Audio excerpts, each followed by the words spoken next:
గురుభ్యో నమః. శ్రీ మహాగణాధిపతయే నమః.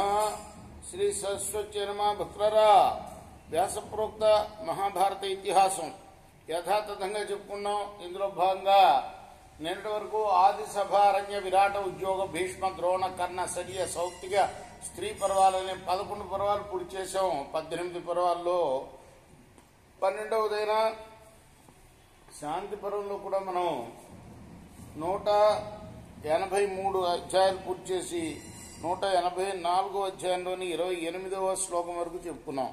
ఈరోజు ఈ అధ్యాయంలోని మిగతా శ్లోకాలను పూర్తి చేద్దాం. మొదలుపెట్టే ముందు వ్యాస భగవాన్ని ప్రార్థన చేసుకుందాం. వ్యాసాయ విష్ణు రూపాయ వ్యాస రూపాయ విష్ణవే నమో వై బ్రహ్మనిదయే వాసిష్ఠాయ నమో నమః. నారాయణం నమస్కృత్య నరం చైవ నరోత్తమం దేవీం సరస్వతిం వ్యాసం తతో జయముదీరయేత్. అంజనానందనం వీరం జానకీ శోకనాశనం కపీసమక్షంతారాం వందే లంకాభయంకరం. సదా నింబవృక్షస్య మూలాధివాసాత్ సుధాశ్రావిణం తిక్తమప్యప్రియంతం తరుం కల్పవృక్షాదికం సాధయంతం నమామీశ్వరం సద్గురుం సాయినాథం. సమర్థద్గురు సాయినాథ్ మహారాజ్ की जय. इष्टश्चानिष्टगन्धश्च मधुरः कटुरेव च निर्हारी संहतः स्निग्धः रूक्षो विशद एव च एवं नवविधो ज्ञायः पार्थिवो गन्धविस्तरः.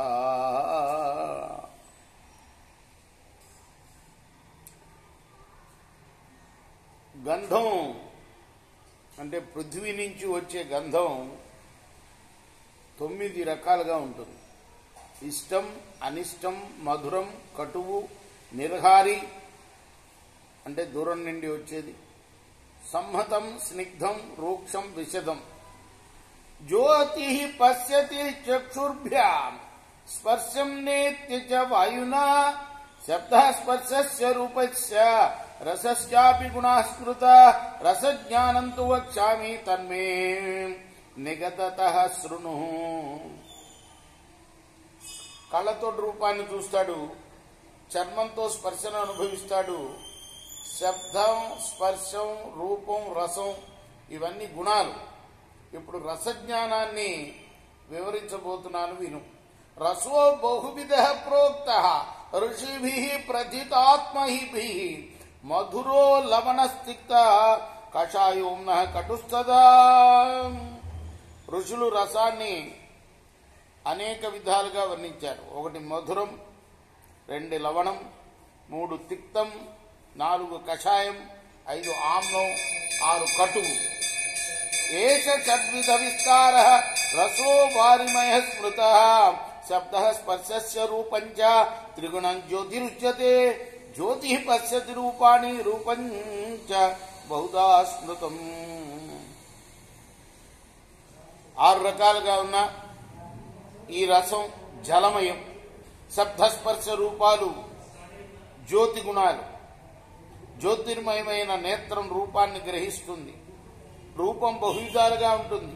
హ్రస్వో దీర్ఘస్తదాస్థూల చతురస్రోనువృత్తవాన్ శుక్ల కృష్ణస్తదా రక్త పీతో లీలారుణస్తద కఠినశ్చిక్కణ శ్లక్ష్ణ పిత్తులో మృదుదారుణ. ఏమం షోడశ విస్తార జ్యోతిరూపగణ స్మృత. ఇది కూడా 16 రూపభేదాలు. హ్రస్వం అంటారు, దీర్ఘం, స్థూలం, చతురస్రం, వృత్తం, శుక్లం, కృష్ణం, ఎరుపు, పసుపు, నీలారుణం, కఠినం, నునుపు, అల్పం, జారుడుతనం, మృదువు, దారుణం. ఈ 16 రూపభేదాలు. శబ్దస్పర్శౌ చ విజ్ఞేయో ద్విగుణో వాయురిచ్యుత వాయవ్యస్తు గుణ స్పర్శ స్పర్శస్య బుధా స్మృత. వాయువుకు 2 గుణాలున్నాయి, అవి శబ్ద స్పర్శలు. వాయువు ప్రధాన గుణం స్పర్శ. స్పర్శ అనేక విధాలుగా ఉంటుంది. ఉష్ణ, శీత, సుఖో, దుఃఖ, స్నిగ్ధో విస్తయేవ చ తథాకరో మృదు రూక్ష లఘుర్ గురుతరోపి చ. ఏవం ద్వాదశధా స్పర్శ వాయువ్యో గుణ ఉచ్యతే. 12 విధాలుగా ఉంటుంది వాయు సంబంధమైన గుణస్పర్శ. అవి ఏంటంటే ఉష్ణం శీతలం, సుఖం దుఃఖం స్నిగ్ధం విశదం ఖరం మృదువు రూక్షం లఘు గురువు. తథైక గుణమాకాశం శబ్దైచ్చేవ తస్మృతం తత్స్మృతం తస్య శబ్దస్య వక్ష్యామి విస్తరం వివిధాత్మకం షడ్జ ఋషభ గాంధారౌ మధ్యమౌ దైవతస్తదా పంచమస్యాపి విజ్ఞేయ తథా చాపి నిషాదవాన్ ఏష సప్తవిధః ప్రోక్తః గుణ ఆకాశ సంభవః.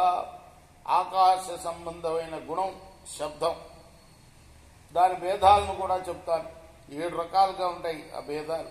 షడ్జం వృషభం గాంధార్, మధ్యమం దైవతం, పంచమం నిషాది. ఇవి శబ్ద భేదాలు. ఇవి 7 రకాలు.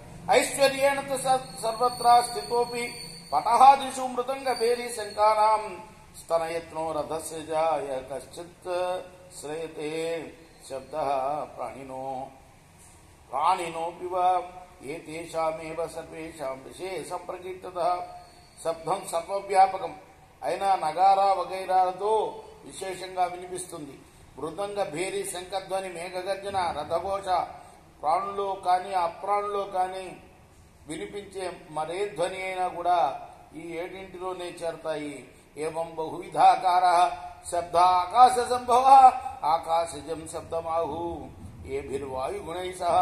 ఈ రీతిగా ఆకాశం నుండి పుట్టిన శబ్దం చాలా రకాలుగా వాయుగుణాలతో కలిసే ఉంటుందని అంటారు. అవ్యాహతైశ్చేతైతే నవేత్తి విషయస్థితై ఆప్యాయంతే చతే నిత్యం ధాతవస్తేష్టు ధాతుభిః.